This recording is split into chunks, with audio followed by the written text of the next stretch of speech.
This is Robert Norris for Conman here at the Fantasia International Film Festival, and I'm here with two of the writers of the Christmas Horror Story.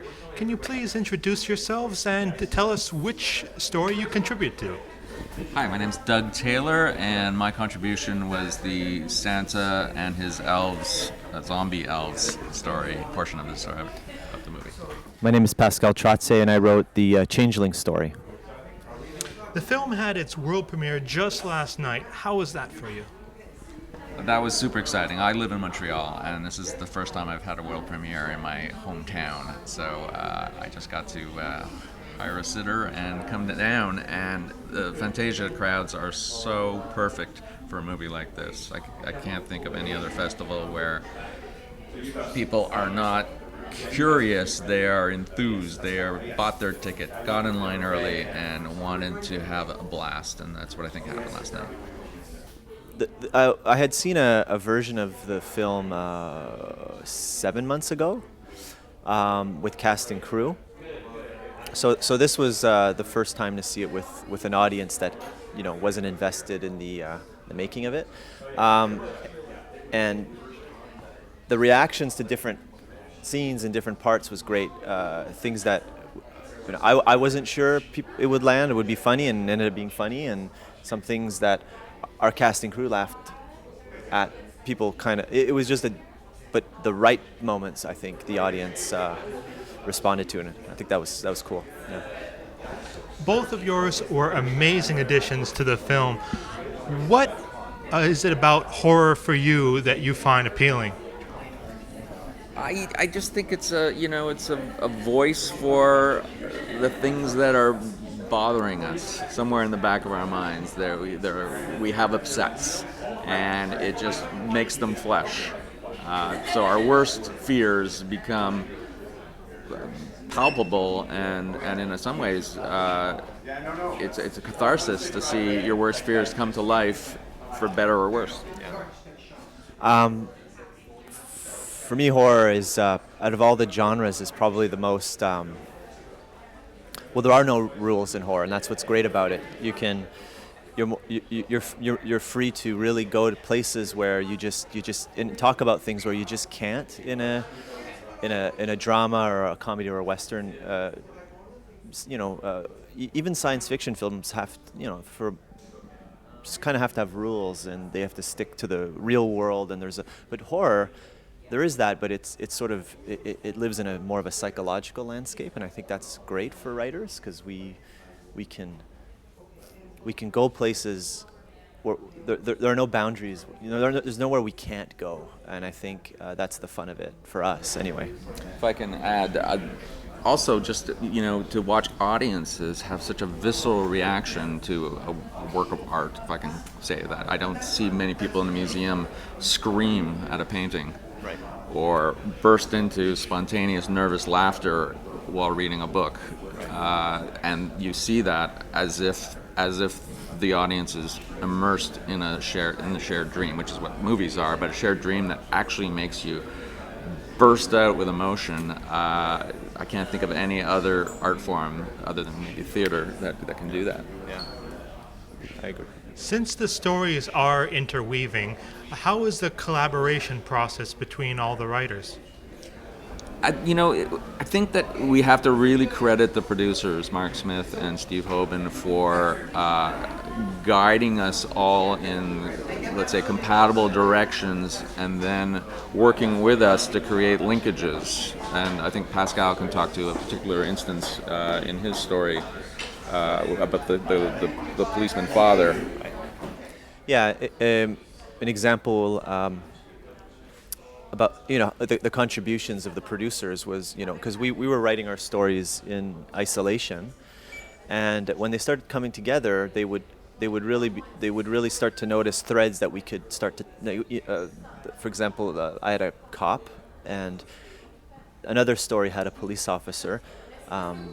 And they had the idea of, well, let's make this story the backstory for my character, which is the discovery of a gruesome murder, and that would lay the psychological foundation for my character, his post-traumatic stress and that was really Steve and Mark. You know, they started to notice these things that would just elevate the stories, and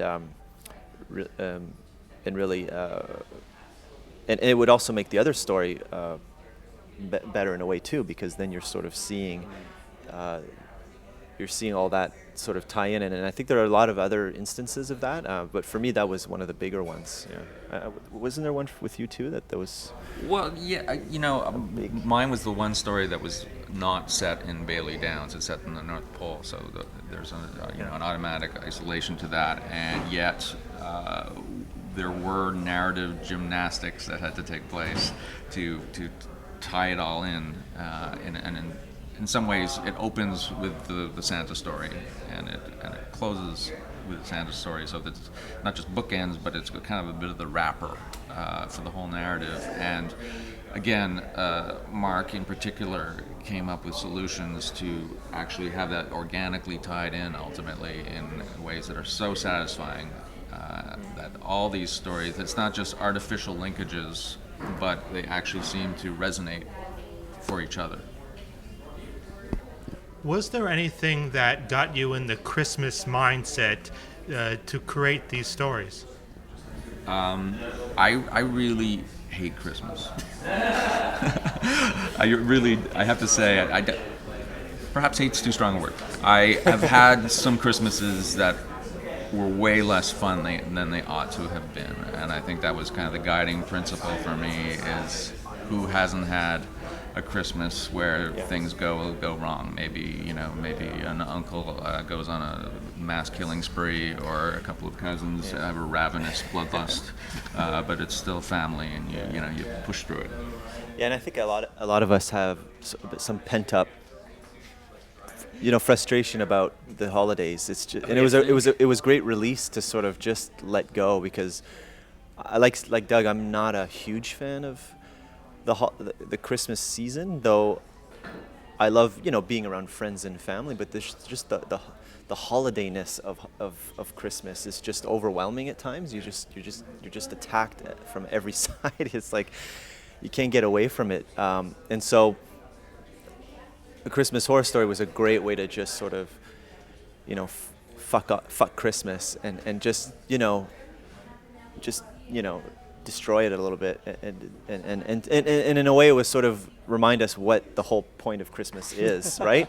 It's supposed to laugh and have fun, and the Christmas Horror Story, we hope, is a thing where people in the holidays are like, let's watch A Christmas Horror Story, let's laugh and have a good time. And I think my God, you forget that whenever Christmas rolls and you're so stressed about everything. Yeah. Well, those are two quotes for you: "Fuck Christmas" and "I hate Christmas." Yeah, there you go. Well, who doesn't? Was there one part of your story that you found that was the most difficult to write? I think that with my story, it starts off with certain conventions of what elves are like and how they talk and what they're supposed to be, and we very quickly had that go sour. And then there was much more of an action. I mean, my particular story has a lot of running around and action, fighting, chasing, and it's a different kind of writing, and it's a different mode, and you're writing kind of a blueprint for action that will probably look a little different once you get a stuntman involved or this and that, but you still had to, I think the hardest thing for me was I had to still have a floor plan in my mind of what Santa's workshop complex was, to be able to say, okay, well, he can run down a corridor to get to there, and maybe Mrs. Claus is hiding over here, and there's a kitchen area where the elves can have a siege on that area. So it was, for me, it was the action aspects. I think for me, my story was much darker, and it was based more on very serious real world problems like domestic abuse and post-traumatic stress. So finding the tonal balance and not because it is meant to be in a fun spirit. So for me, it was very difficult to compromise those two things of the very serious, and that's why I think horror helps in this case, because had it been like a drama, it would have been really depressing, boring. Maybe not boring, but it would have been an entirely different thing. But with horror, it lets you, there's a bit more of a cathartic release whenever it turns into a creature, and it kind of permits you to tackle certain things without being too depressing or dark. But that was a challenge for me, because there's some instances of of the father hitting his boy. Things like that, because I'm a parent, so that's some serious territory to be in, but because it's about a changeling, you can go those places. But definitely that was the toughest stuff, was the sort of the more real world serious. This is real things real people deal with. They don't, zombie elves is not necessarily someone has to deal with, but Not in your world. not my, but like an abusive parent that's going through post-traumatic stress. Some people have to deal with that. So for me, that was a tough thing, and get the tone right. Yeah, and there's always, as soon as you feel like maybe the great thing about horror is as soon as you feel like maybe you're getting a little bit too laden, or perhaps, overstating a point, you can pull out a body part. Yeah. And there's a kind of gag release. Yeah. And so that you can rebuild the tension a second time. And I think that's particularly in Pascal's episode, I think a portion of the movie, I think that works really well as a release valve every now and then back to domestic tension. Right. Yeah. Was there one part of your story that you were looking most forward to seeing realized on screen?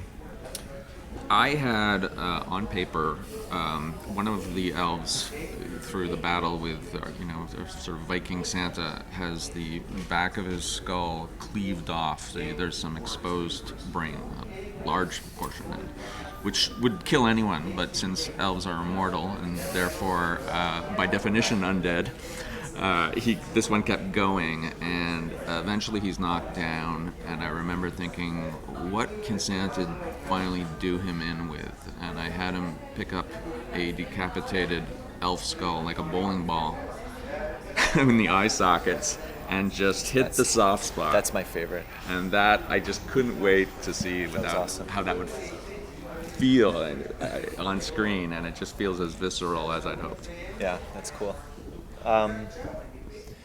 For me, was was more of a worry, because it's easy to write, forest, night, winter on the script, but we know that those are very difficult scenes to shoot, and it wasn't just that. It was also, there's a boy without any clothes. There's all these, there's a lot of elements I was very concerned about, because it's so hard to shoot, and so I was looking forward to seeing that, see if it turned out. And I think they did a good job, and I know they didn't have a lot of time, and I know they didn't have a lot. So it was good that they were able to pull that together, because I was really worried that I'd screwed everyone by writing that scene. Well, thank you so very much for talking with us, and I wish you all the success for the film's future release. Thank you very much. Thank you very much.